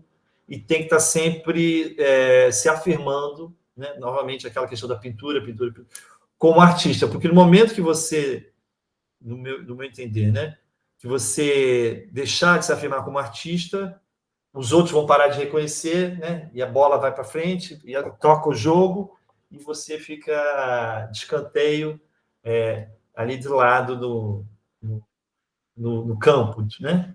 O jogo continua e você fica do lado de fora do campo. O que o Fabrício falou aqui, que parece o Álvaro, é isso? Falei que você aprendeu com o Álvaro, a reduzir o tamanho e fazer pequenas porções de pintura. Mas isso não mas é isso, responder à demanda e ao que está acontecendo, né? Isso também encaixa com a mudança de cidade. Então, você tem que ter coisas pequenininhas para transportar. Chega aqui, né? A produção... não tinha material, comecei a comprar materiais pequenininhos. Esses chassizinhos pequenininhos vendem ali na loja que tem dentro da escola. Então, são coisas que eu comecei a usar daqui, né? Então, muda, né? A cara do trabalho muda da cidade, né? O contexto muda, o material muda, né? Esse aqui tá vendo, é madeira. Esse aqui ia virar uma pintura contemporânea, mas ficou só esse símbolo, E aí foi para a exposição, agora vai retornar, vamos ver o que vai acontecer, se eu vou pregar ele né, ter que furar e colocar um arame em alguma árvore. Então, é um pouco isso, Letícia. Eu estou respondendo ao contexto que está sendo me dado, né?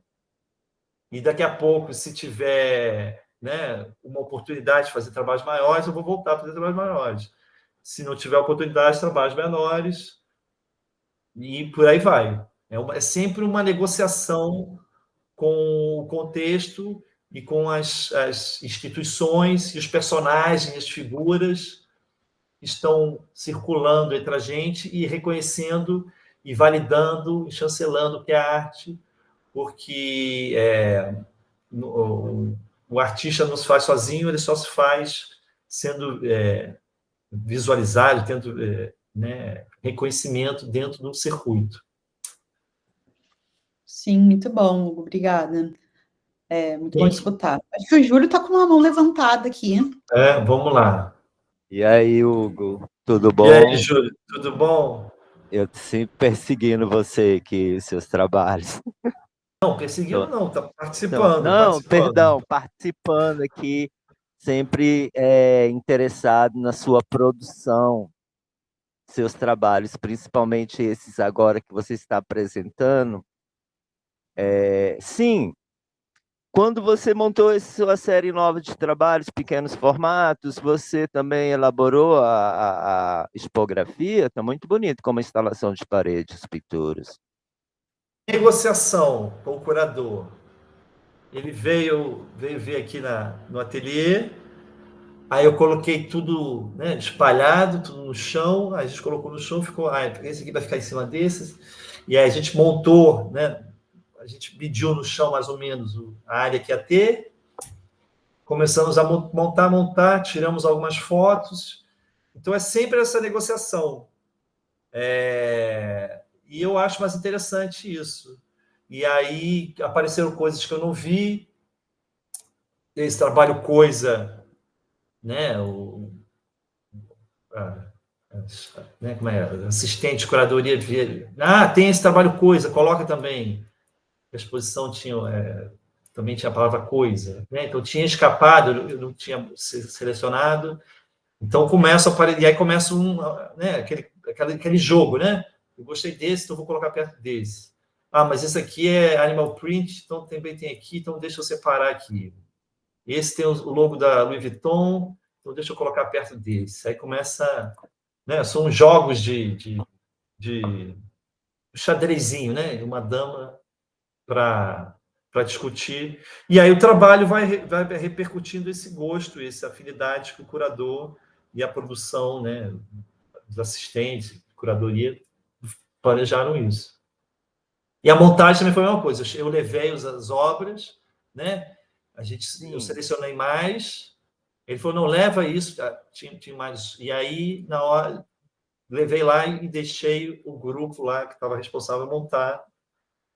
É um pouco esse desapego ao resultado final que eu acho mais interessante do que se a gente ficar brigando e discutindo, porque eu queria esse aqui mais 2 centímetros para a direita, ou esse aqui mais para cá, né? Acabar com esse tipo de...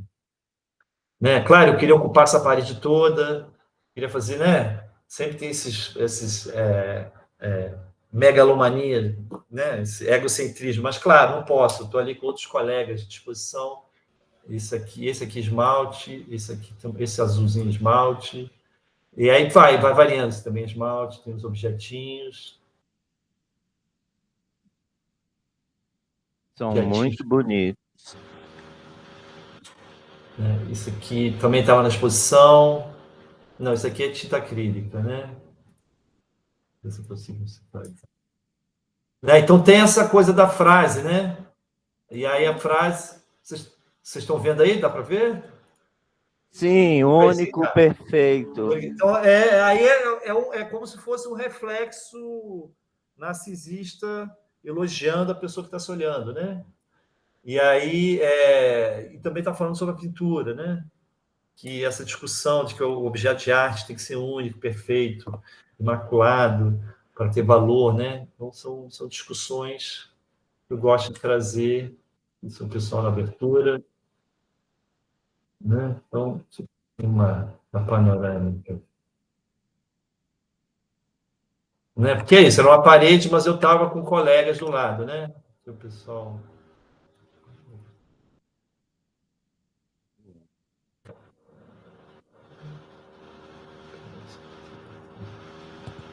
Sim, paralelo a esses trabalhos, você também faz uns desenhos, né? Aham. É isso, gente. Trabalhar o tempo todo para ter uma densidade na produção e ter alguma coisa a discutir. Certo. Mas é o meu processo, né? Tem gente que consegue, que nem o Ruptura, consegue entrar em casa e desligar, né? E eu não consigo. Então, o meu processo é esse. Nas reuniões de apartamento, estou eu lá com o caderninho, desenhando, reuniões de congregações, né? Quem está em cargo de chefia sabe como é que é, faz todo esse tipo de... Eu fico lá desenhando e saem desenhos. Então, mas é o meu processo, é obsessivo, né? É uma obsessão, e aí eu tenho essa relação de que não tem uma preferência, né? Então, todo filho é bonito, né? Não tem, qual que você gosta mais, qual você acha mais interessante. Todo é bonito, não tem sobra, tudo que está no ateliê vai para a exposição, não tem o menos bonito ou o mais feio. Então, é uma relação de entendimento que, às vezes, o meu gosto não faz sentido nenhum, né? Então, o curador escolheu uma coisa que eu não escolheria e as pessoas adoravam, e o que se eu tivesse escolhido teria feito outra coisa. Né? Então, são essas relações que a gente acha que tem uma certeza absoluta, e essa nossa certeza é baseada num gosto, é baseada numa familiaridade e numa afinidade que é só nossa e não reflete o grupo, né, os outros. Então, eu tento tornar essa seleção sempre pessoal para não criar um viés de entendimento que é uma leitura só minha e não reflete o interesse dos outros, né? Por isso que eu acho legal essa troca sempre, essa negociação com os curadores e com as instituições, porque eu tenho uma ideia, mas às vezes a minha ideia não é boa, né? Ou a minha ideia não é melhor, ou é só mais uma ideia. E às vezes a pessoa apresenta uma ideia mais interessante, né? E aí o trabalho vai se desdobrando e tomando caminhos que eu não tinha percebido que existiam. Consegui te responder, Júlio? Conseguiu. Conseguiu, só não consegui trabalhar com ideia, 2 pontos e criar depois dos 2 pontos é interessante também, já é um diálogo, né? Eu vejo como um poema seu trabalho. Porque tem isso, né? Produzir e depois entender o que você está produzindo, senão eu acho que perde a potência do fazer artístico se a gente... Primeiro, no processo não faz sentido criar regras muito rígidas, porque depois, quando as coisas saem das regras, às vezes fica interessante também. Mas é o meu processo, né? É como eu funciono, e aí cada artista, cada pessoa tem o seu tipo de processo, né? Temos mais alguma pergunta? Hugo. 2 horas falando. Eu tô achando, Hugo, que essa conversa está também nos encaminhando um pouco para um certo fechamento, encerramento do encontro, assim, porque ele, enfim, de alguma maneira ele sintetiza, mas também abre a gente para esses encontros e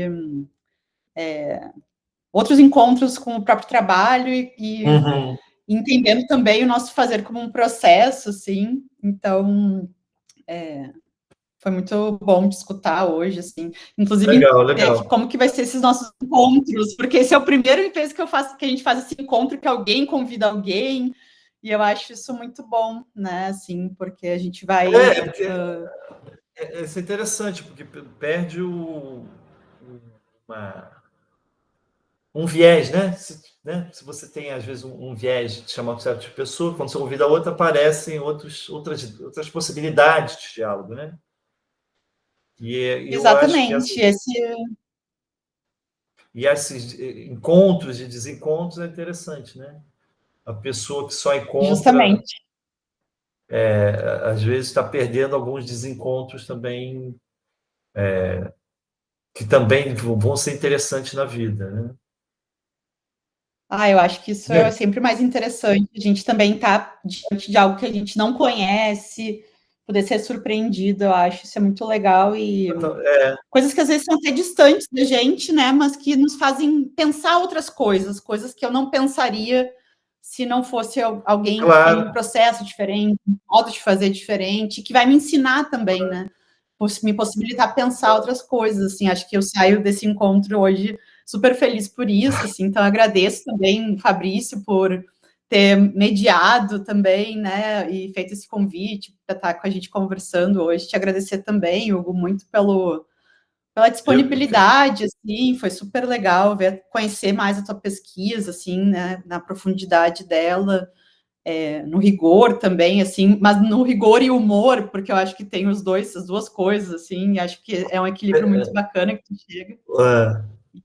Não, Então, mas isso é bem agradecer legal. pelo teu pessoal também, acho que foi muito bom, e Então, acho deixa eu que a gente agradecer poderia também, sim. para finalizar. Então, agradecer ao Fabrício pelo convite, que a gente se encontrou lá na EBA e agora se reencontra de novo, manter contato. Vamos ver se consigo trazer você para cá também algum dia. Ainda estou entendendo como é que funciona essas burocracias acadêmicas.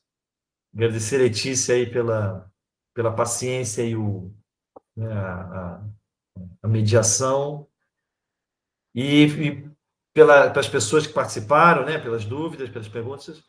É bem interessante. Eu acho que o legal é isso, né? A gente conversar e trocar ideia, entender que a gente está num momento, né, vamos dizer assim, favorável para a cultura e para a arte, mas talvez esse momento não perdure muito tempo, né? A gente não sabe o que vai acontecer ano que vem, nas eleições. Então, entender que a gente tem que se unir, tem que conversar, e que é nessa conversa, nesse diálogo, que a gente consegue criar alguma resistência, alguma dificuldade em posições que querem alterar, querem prejudicar a cultura, diminuir a cultura nesse sentido, né? Então fica esse convite de continuarmos esse diálogo de qualquer maneira, em exposições, em falas, e tentar termos sempre essa posição marcada para não perdermos território. É isso, gente. Obrigada. Então, eu só vou aqui, então, agradecer também as meninas das bolsistas, para não ficar, porque eu esqueci, então, antes de falar o nome delas, que é a Emanuele, a Lua e o Roque, que agradecer o pessoal aqui, porque eles estão fazendo tudo, assim, estão tomando a frente, fazendo divulgação, então, assim, super estão produzindo aí os encontros e está sendo muito legal. E aí, Legal. Fabrício, tu queria falar também, né? Claro, queria aproveitar aí rapidamente para, enfim, recuperar com o Hugo uma fala do nosso grande mestre Milton Machado, né, que é um artista maneiro com uma obra legal, né? Bacana. Eu tinha esquecido isso. Muito, né, muito interessante assim, o seu trabalho ao longo desse tempo, pude acompanhar uma parte dele, depois, enfim, vendo agora os lançamentos, enfim. Deixar aqui o convite, né, nós temos uma galeria aqui que e ela não é uma galeria comercial, longe disso, é uma galeria dentro de uma universidade, e ela tem um pé direito enorme, e ela, enfim, é um campo muito produtivo, especialmente para artistas que trabalham com coisas baratas e não precisam de dinheiro, porque são agora professores universitários, né? Então, dentro desse contexto, fica aí o convite. Se você não entende muito das burocracias, deixa essa parte comigo, porque eu tenho entendido bastante. Então, a gente resolve essa parte toda. Eu tô fera nesses... Tô virando até criativo nesse campo, sabe? Das burocracias. Então, a gente pode articular, sim, alguma coisa presencial. Eu acho que você trouxe muito essa coisa, né? De que o deslocamento, a presença do artista nos lugares, o quanto isso é importante, né? A gente está aqui fazendo remotamente como uma forma também de estabelecer esse diálogo, mas a presença, especialmente a gente, né, no contexto da universidade, estando com os alunos, o quanto a gente poderia também utilizar desse espaço que a gente está ocupando agora para também criar mecanismos dessas trocas e contaminações, que eu acho que isso é muito importante. Então, assim, oportunamente, quando a gente conseguir, enfim, se você tiver interesse e tal, a gente pode, coisa simples, mandar um carro aí te buscar, pagar uma diária, você passa aqui uns 2 dias aqui com a gente, fazendo uma intervenção com os alunos, sei lá, pode ser a repetição de alguma coisa para você, mas para a gente vai ser uma novidade, e os alunos certamente vão ter oportunidade aqui de conhecer mais você, o seu trabalho, enfim. E então fica aí já o convite. É sempre novidade. É sempre Sim, novidade. claro. A gente pode rolar na lona, a gente pode botar cachorro, a gente pode botar água, tem um pátio gigante também no nosso prédio que você pode, e tem muitas oportunidades aqui para esses trabalhos seus aí.